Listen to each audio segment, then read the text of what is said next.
Bonjour, nous sommes le mercredi 14 février 2024. Le sujet sera les JO de Paris. Les bouquinistes des quais de Seine ne seront finalement pas déplacés pour la cérémonie d'ouverture des JO. C'est quand même l'âme de Paris.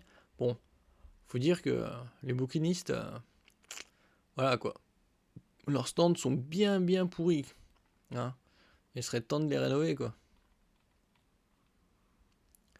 Faute de solution consensuelle, Emmanuel Macron a décidé de renoncer au déplacement prévu des boîtes des bouquinistes.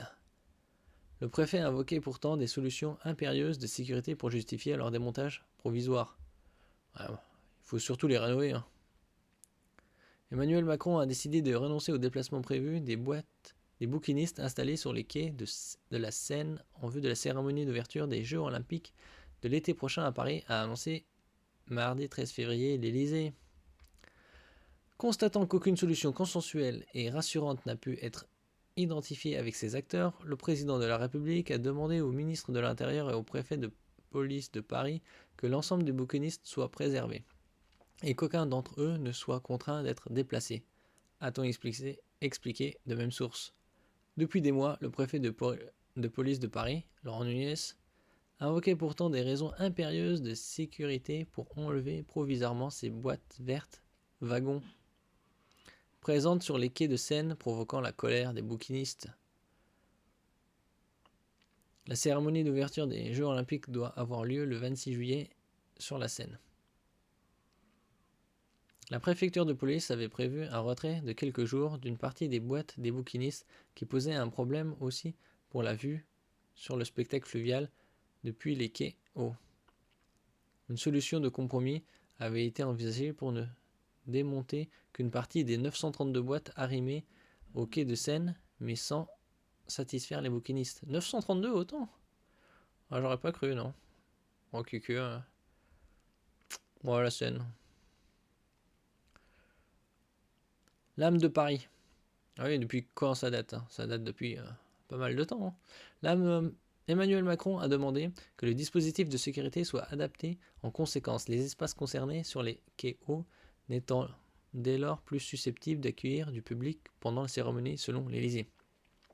Cette décision qui se profilait avant avait déjà été prise en compte dans la jauge revue à la baisse à la fin de janvier à environ 300 000 spectateurs.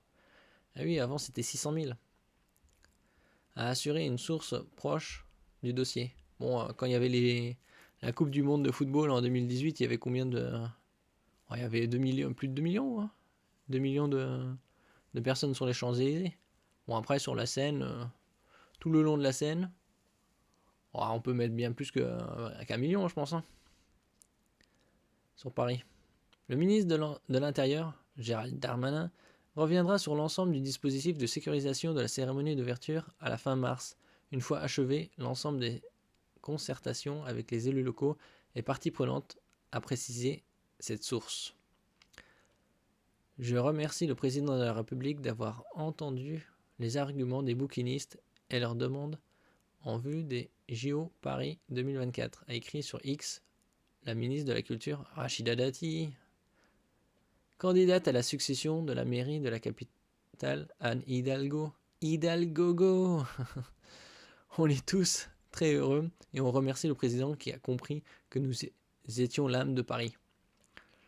Oui, ça, les quais de Seine sans les bouquinistes, c'est autre chose. Hein. On dira pas que c'est comme le Paris sans la Tour Eiffel, mais une bonne partie quand même. S'est réjoui le président de l'association culturelle des bouquinistes de Paris, Jérôme Caillet. Joint par l'agence France Presse, AFP.